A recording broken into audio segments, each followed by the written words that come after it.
నవ్యాంధ్రప్రదేశ్ రాజధాని ఎంపిక కోసం ఏర్పాటైన కేంద్ర పట్టణాభివృద్ధి శాఖ మాజీ కార్యదర్శి శివరామకృష్ణన్ నేతృత్వంలోని కమిటీ తుది నివేదికను హోంశాఖకు సమర్పించింది. రాజధాని ఎంపికలో భాగంగా 11 జిల్లాల్లో పర్యటించి వివిధ వర్గాల నుంచి 4728 సలహాలు స్వీకరించినట్లు వివరించిన కమిటీ విభజన సందర్భంగా హైదరాబాద్పై జరిగిన రగడను గుర్తు చేసింది.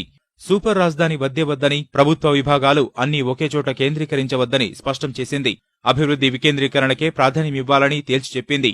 ప్రభుత్వ కార్యాలయాలను కేంద్రం కేటాయించిన విద్యా సంస్థలను 13 జిల్లాలకు పంపిణీ చేయాలని సూచించింది.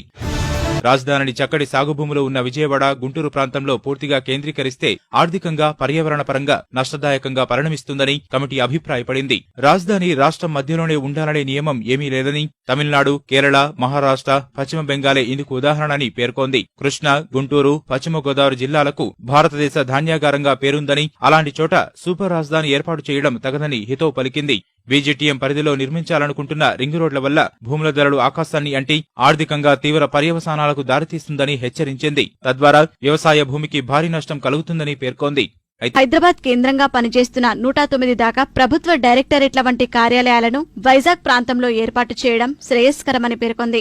సాంకేతిక సంస్థలు కూడా వస్తే వైజాగ్ జోన్ పూర్తి హైటెక్ జోన్ గా మారే అవకాశముందని అభిప్రాయపడింది.